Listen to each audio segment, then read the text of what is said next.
There's nothing average about the Air Force Academy or those who come here. It takes more than smarts and good grades. It takes grit. It's for the I never quit students, the relentless, persevering, most likely to keep trying until I reach my best students. Because we will go on to lead others, push boundaries, save lives, and represent American ideals. If you've got what it takes, prove it.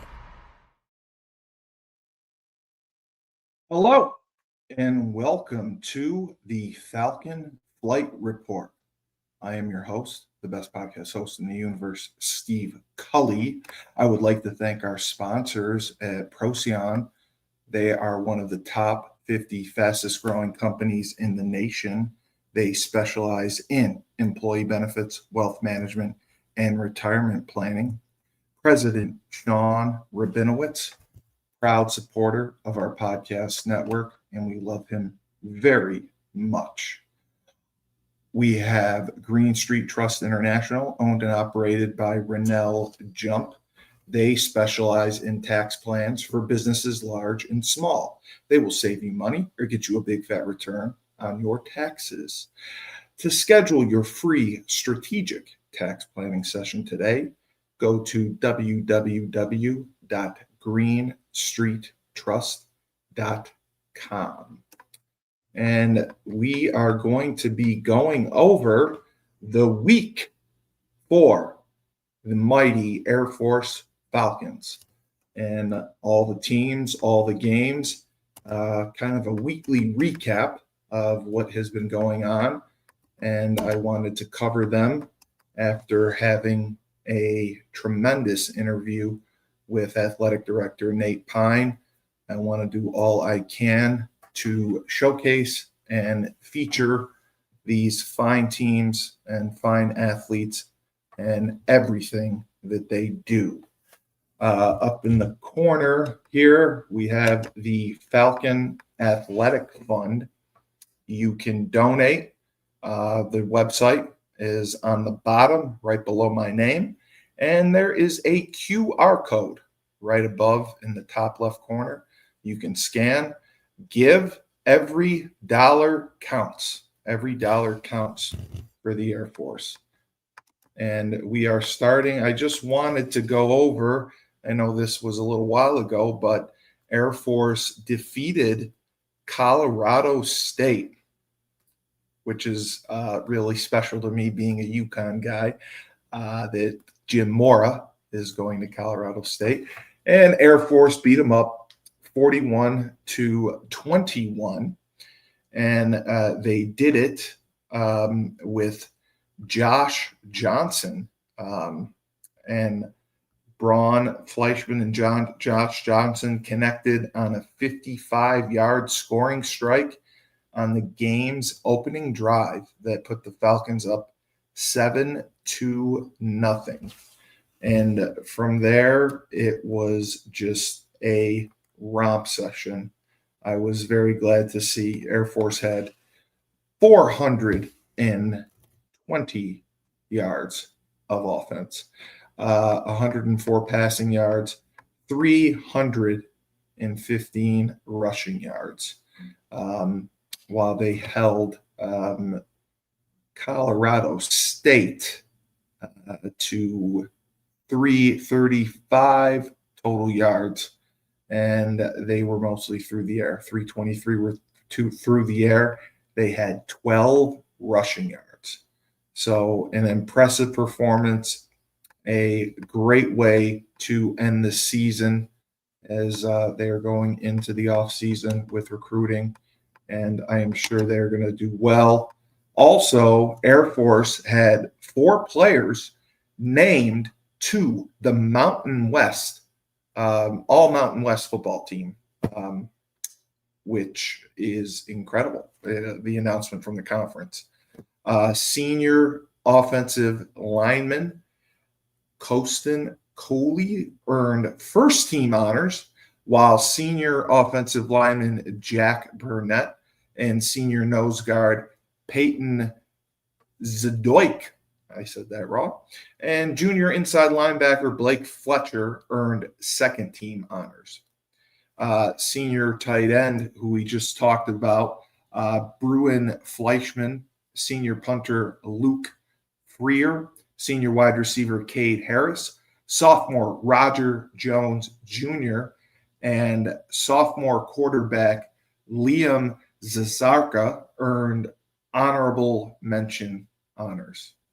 So that was great to see that so many players made the Mountain West team. And, Liam was incredible this season. He rushed for 922 yards, leading rusher on the team is the quarterback, 13 touchdowns, averaging 92 yards a game. And then followed by Owen Allen, who had 751 yards rushing and 5 touchdowns. Liam, he threw for, right around 1,300 yards passing with 9 touchdowns. Obviously, they are running offense. Josh Johnson did a good job stepping in against Colorado State. And I know he had played because Liam had been hurt, and he had done quite well. And, defensively holding teams to 12 yards rushing, that is quite the accomplishment. So I was glad to see that. And defensively, Blake Fletcher, we talked about 108 tackles on the year, 108 tackles. That's just incredible. Roger Jones Jr. was second with 76 tackles. And I believe it was Peyton Zadoik, who I said his name wrong. He had 6 TFLs, and it looks like Isaac Hubert led the team in sacks with 5. So it was a good showing for Air Force to finish the season, something to build on for next year. A lot of guys who made the Mountain West. Very good to see. Very good to see. We are now turning to basketball. Air Force played Pacific and lost 65 to 80. 65 to 80. This was at Air Force. They're 3-7 currently. It was a non-conference game. It was Wednesday night, and freshman forward Lucas Hoban led the Falcons with 19 points. And it just Pacific kind of dominated inside, scoring 48 points in the paint. And the Tigers out-rebounded Air Force 35 to 22. Looking at the team stats, Pacific shot 52% from the field. Air Force shot 46%. Air Force did shoot 31% from three-point range. Pacific shot 26%. And the issue, free throws, Pacific was, they made 90% of the free throws. Air Force made 59 free throws right there. So that was the game against Pacific. It was kind of a runaway in the first half. The first half, Pacific was up 41 to 28. 41 to 28. And then in the second half, they scored 39 points. And Air Force scored 39 as well. And it was 80 to 65. 80 to 65. And in the first half, they were 2 for 12 from three-point range. But, for Air Force, Lucas Hoban had 19 Eli Robinson had 11. Cam Sanders had 10. So they will be coming along. They will be coming along. It's early in the year. It's a non-conference game. When they get into the Mountain West, that is what matters. After that, they played Navy. It was a tight one. They lost to Navy 56-61. 56-61.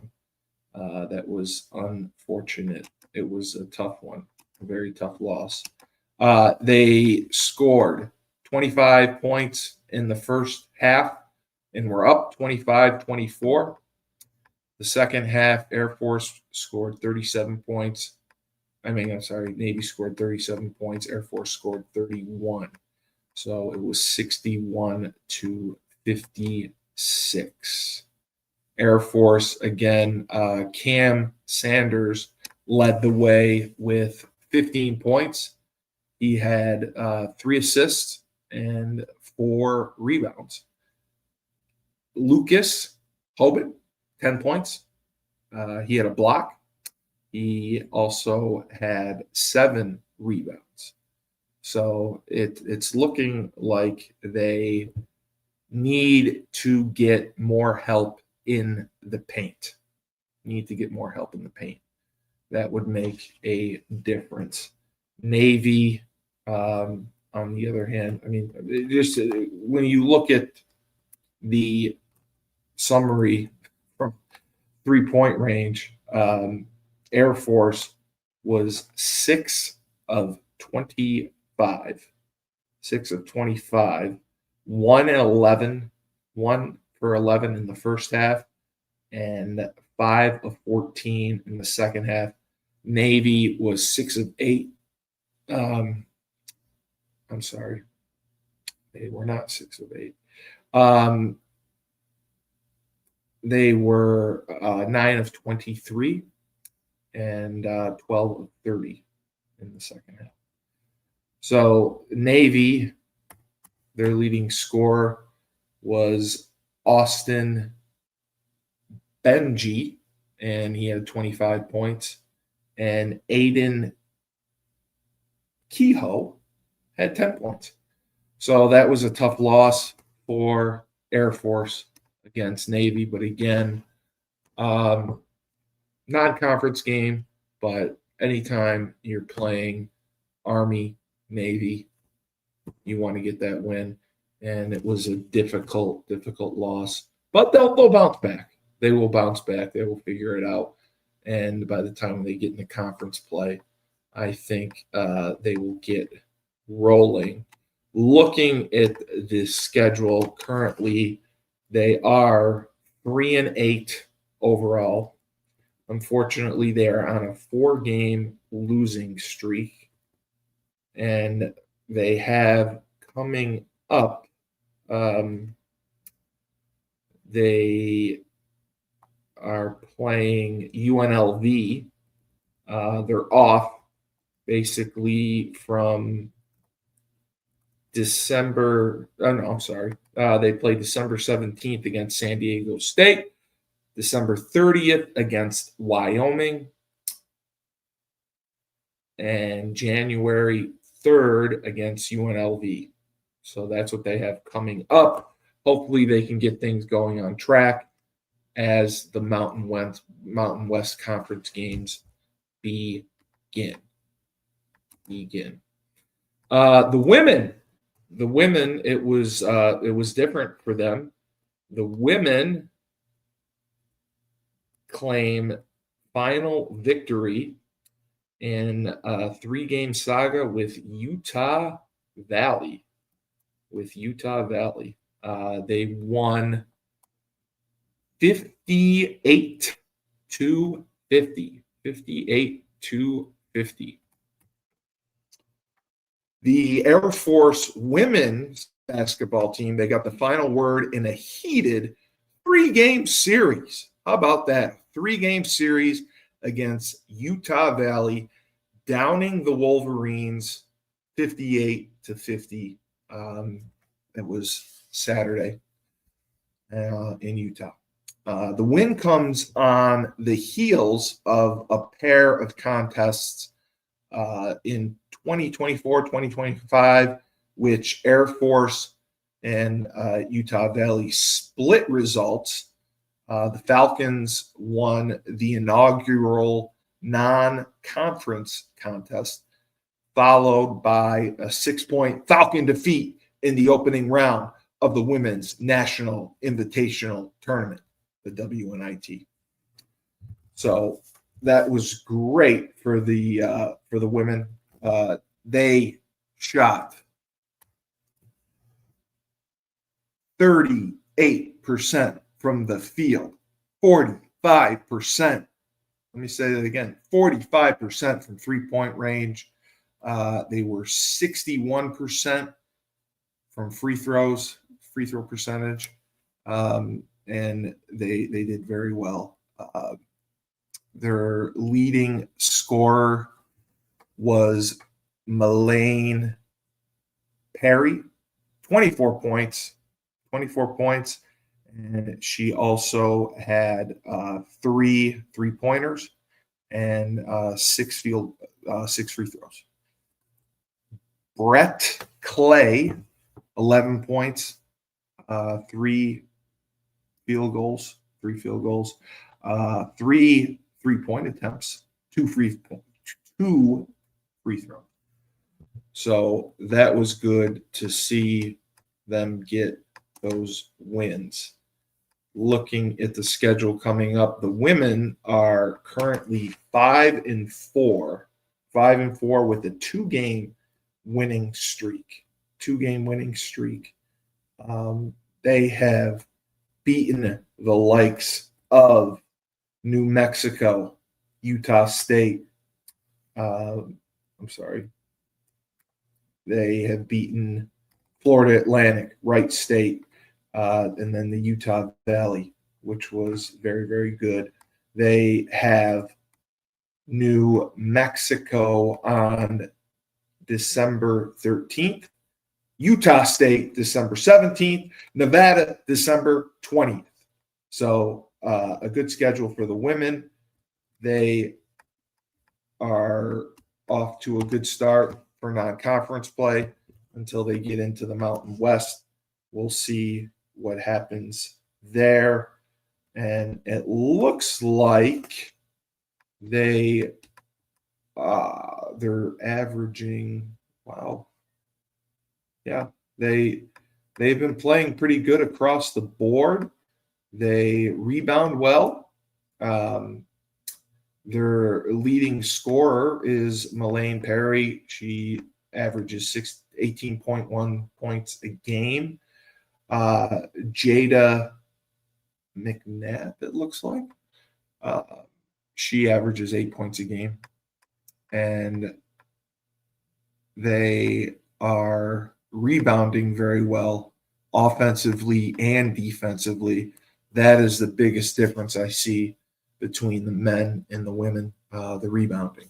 So the women got a good win to propel them forward as they go through the next few games, finish up the non-conference schedule, and get into Mountain West play. I'm looking at, again, the stats. It was 58-50. So Melaine Perry, 24 points. She did have 6 turnovers, though, 3 rebounds. The Jada McNabb we talked about, she had 9 points, 10 rebounds in this game against Utah Valley. And Brett Clay had 11 points, 1 assist, 6 rebounds. Great showing. And you can see, I mean, they were very good on the boards. And then from 3-point range, they were 9 of 20. All 4 quarters, they were down coming out of the first. They were down coming out of the second, and then they turned it on the second half. 19 points in the third quarter, 14 points in the fourth quarter. They held Utah Valley to 6 points in the fourth quarter. So that shows some tremendous defense. And I am excited to see how they will do when the Mountain West Conference play begins. The men's ice hockey team. All right. This is going to be a first. The best podcast host in the universe doing hockey. They played Robert Morris, and they lost 6-3. They lost 6-3. Air Force is 9-7-2 overall. And I believe it says 6-5-1. 6-5-1. I don't know if that's in conference or what. So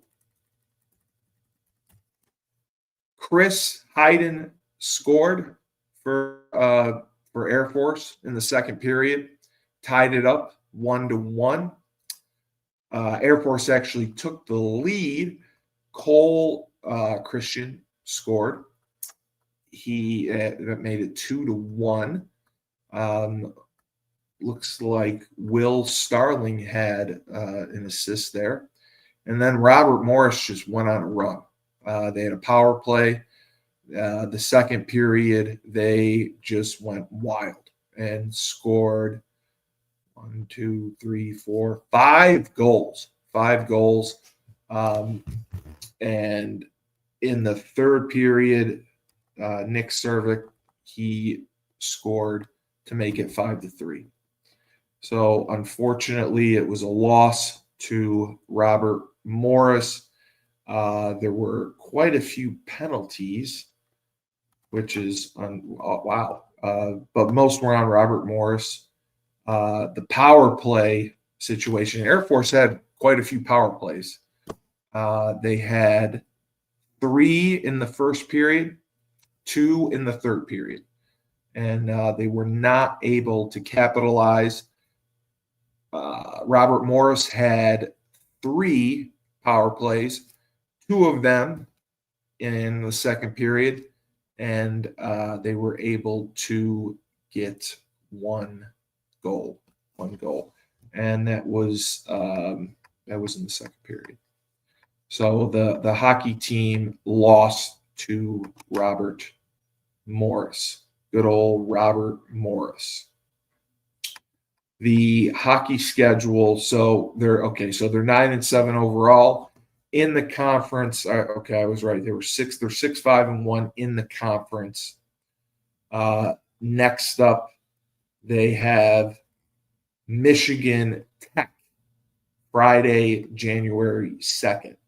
So they will be having an extended break. This is their last game, December 6th, until they play Michigan Tech on Friday, January 2nd. But they have a winning record, and they seem to be doing okay in conference play. They have a 5-2-1 record away. Home, they're 4-5-1. So they have to get things rolling at home, and they do have some talent there who can score. Interesting enough, the wrestling team participated in the Road Runner Open.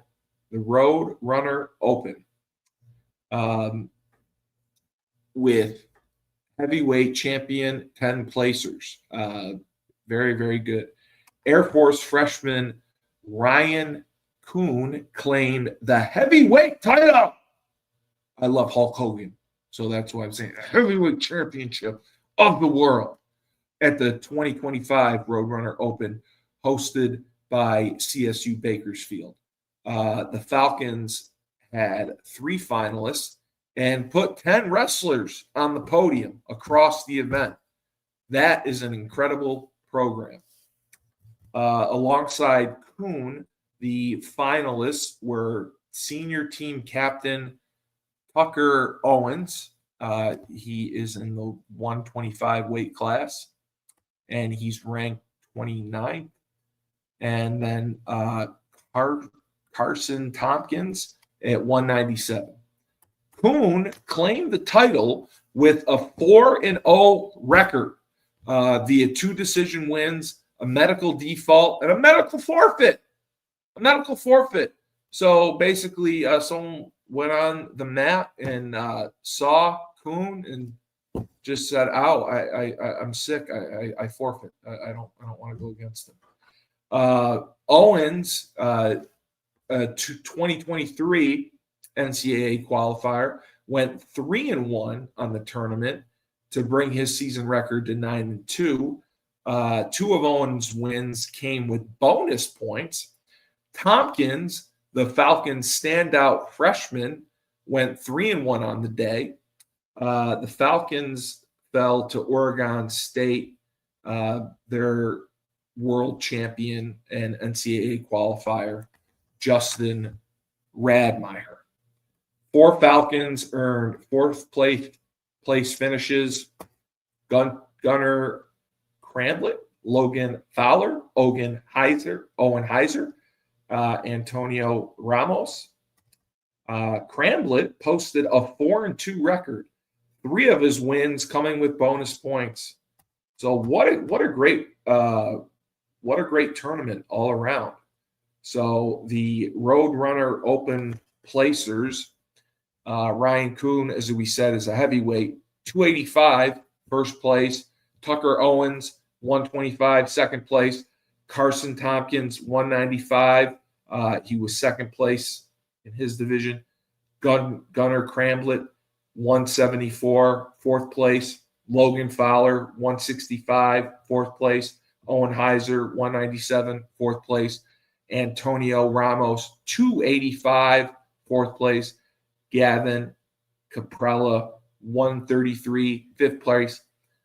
Brendan Barnes, 141. He was in fifth place. And Bubba Wright, 133, sixth place. So that is unbelievable. What a great job by the Falcons to have 10 people on the podium for wrestling. They are just a dominant force in wrestling, and I hope that will continue. I am checking out their schedule. So they have Presbyterian coming up on Thursday, December 18th. So that'll be fun to see. Then they have they completed the Cliff Keen Las Vegas International. That was the other one that they just completed as well. And then Davidson, it looks like. These are dual meets. Davidson, which is Thursday, December 18th. Franklin and Marshall, Thursday, December 18th. So those are the next few matchups. Wrestling, get rolling. I want a heavyweight champion. I want a Hulk Hogan. Hulk Hogan died in January. Part of me died with him. I want a Hulk Hogan champion. Please give me one. So there was also indoor track. The Wyoming Power Meet was December 6th in Laramie, Wyoming. And let's check out the men in the 55 meters final. Asher Jenkins finished second with a time of 6.28. So that is excellent right there for Asher. Good for him. Let's see. And then in the 55 hurdles finals, Matthew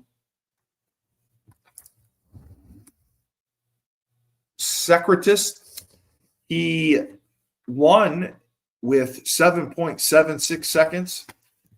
He finished, not one, he finished third with 7.76 seconds. Just out of reach of the first two placers. And then we had the high jump. Okay, so the high jump, we had Chris Bowley True.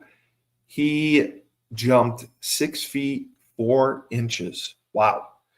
He finished second in the high jump. That is very impressive. Then in the pole vault, Max McFlane, 16.6 he cleared. That is quite a height. I do not want to go up that high. And we also had Tanner Woodring. He was 16 feet even. Very impressive.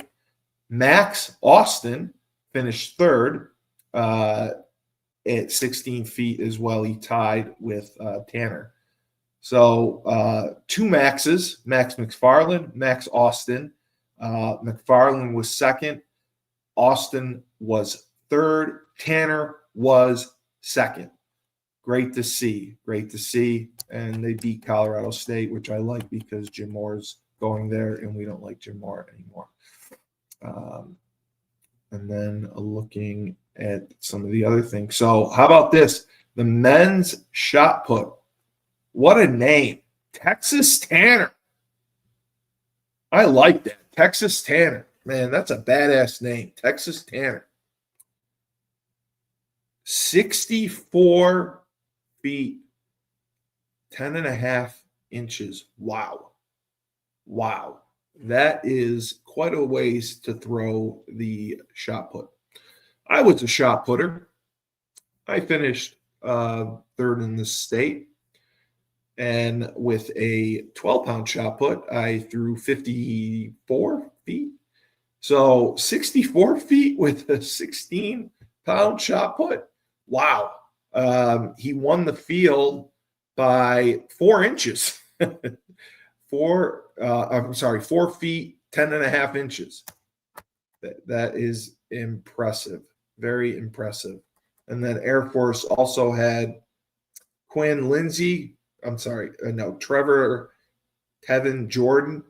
He threw 49 feet, 3.5 inches. And Evan Keel finished 10th, throwing 48 feet, 8 and a quarter inches. And Jenkins threw 46 feet, 6 inches. Great showing all around there. So in the weight throw, man, Texas Tanner, he is the man. Texas Tanner. If I ever have my hypothetical son, I'm naming him Texas. He finished second in the weight throw, 79 feet 4 inches. Wow. That is quite the distance. He finished second. Great job, Texas. Ian Morris placed 14th. He threw 38 feet. I'm sorry. Texas threw 79 feet 4 inches. Ian threw 30 feet and 3/4. So a good showing for the track team indoor for the men all around. There were a couple events. Let's see where we didn't We didn't have anyone in the triple jump. Nobody in the long jump. Otherwise, I mean, the pole vault, the high jump, we didn't have a 4x4 relay. The hurdles, we had someone finish place in the hurdles. The 600 yards, we didn't have anyone place, but the 300 meters we didn't. The 55 meters we did. The 55 meters, they did very, very well. So kudos to the men's indoor track team. And I will check out the schedule to see who they have coming up. The women in the same meet. Let's see what the women had for this. So in the nobody in the 55, nobody in the 300 hurdles. Okay, so we had a high jumper. Morgan Glazer won the high jump, the women's high jump, with jumping 5.9 and 3/4, 75 inches. Yeah, it's 5.9. Great job, Morgan. And then we had Kayla Beach, 5'1", and again 75, 5'1", 75 inches. Excellent. And then we took the pole vault. Julie Servos, 12 feet and 11.5 inches. Great job there. And second, Barnett Boyd was 11 feet 5 and 11 feet 5 and 75 inches. Great job. And then we've had fourth, which was Karif Neff, who went to 11 feet 5, 11.5 and 75 inches. So they dominated the pole vault. And then in the long jump, Beach again, she jumped 18 feet 8.5 inches. Excellent job there. And Sarah Reynolds, 17 feet 10 and 10.5 inches. Excellent. And from there, we did have someone place in the shot put. Yes, I was a shot putter, so I like the shot put. Caroline Carico, 39 feet, 7.5 inches. Good job for her. The women's weight throw, we had Ashley Bishop finished 12th at 40 feet 8.25. Great job. So they can throw. They can throw the weights. They placed in the shot put. They placed in the long jump. They need, I guess, help sprinting. They need sprinting and hurdles. That would be the area of need for them. So I would say not a bad week overall for the Falcons.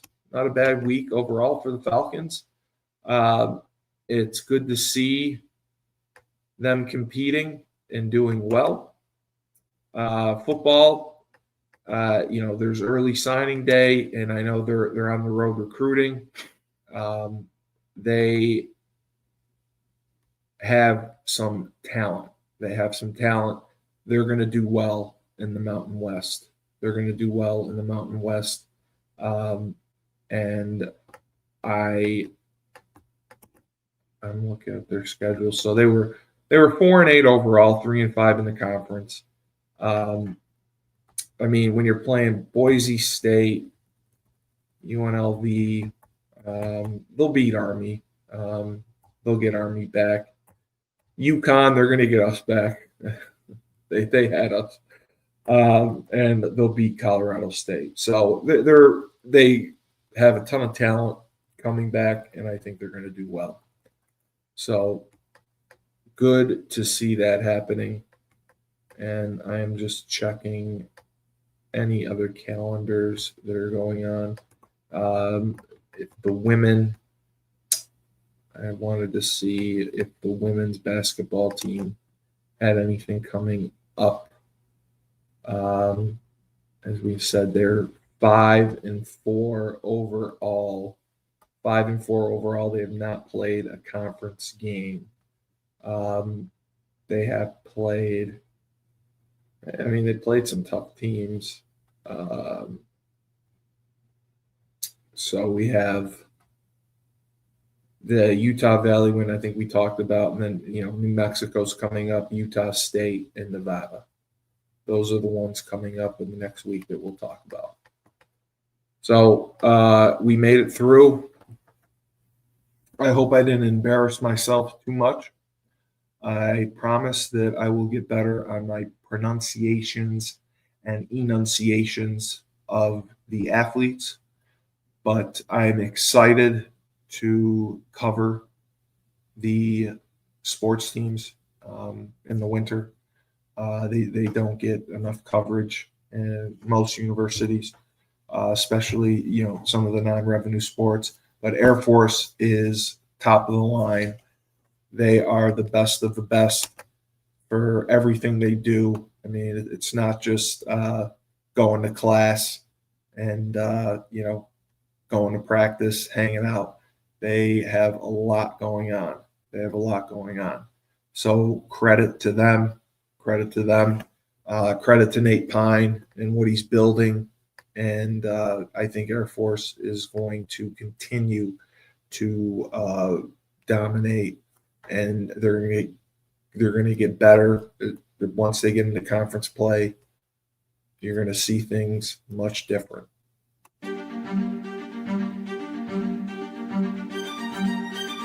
Help us in supporting over 1,000 cadet athletes at the United States Air Force Academy.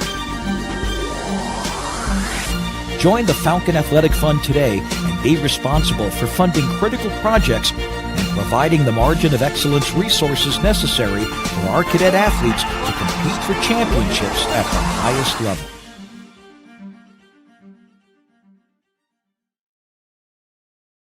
So yeah, that's the Falcon Athletic Fund. Again, to the top left, you can go right here, take a little picture and pay and donate. And then the website's right here if you want to give. It's very important. The landscape of college athletics is changing drastically second by second, and finances make the world go round. We need money. We need your contribution. Every dollar counts. Every dollar matters. So please go and donate. It will make a difference. It will make a difference to the programs, to the department. Nate Pine is an exceptional fundraiser. He has a plan.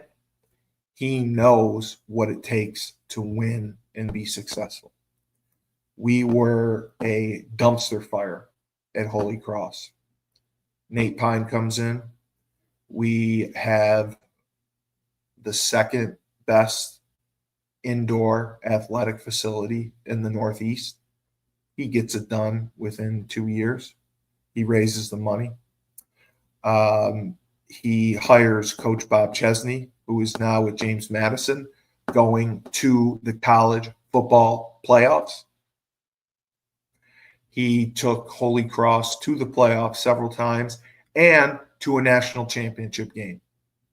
So Nate Pine's vision, Nate Pine, his knowledge, he is a brilliant man. He knows what he's doing, and he will continue to do whatever it takes to get Air Force to the top. And he's having success without the benefit of NIL money, without the benefit of the transfer portal. He's going out and recruiting kids and developing young men into leaders who are going to contribute in society, leaders who are going to have success after the academy, after their time serving. So I'm very proud of him. I have to mention Julius Williams and the Trench Mob. Julius is out of Decatur, Georgia, trains offensive and defensive linemen, the best of the best. They compete in 5v5 tournaments. They also compete in college showcase camps around the country. And they were undefeated this past year. And every college showcase camp they went to, a member of the Trench Mob was offered a scholarship. Julius has sent kids to schools like Florida, Florida State, Miami, Tennessee, Clemson, Georgia, Alabama, just to name a few. So, Air Force, if you're looking for anyone, Julius has got someone for you. Go to www.battleofthetrenches.com. James Whitfield of Luther James Insurance. For the last 3 years, James has dedicated himself to the art of financial planning. He specializes in insurance policies, mainly life insurance.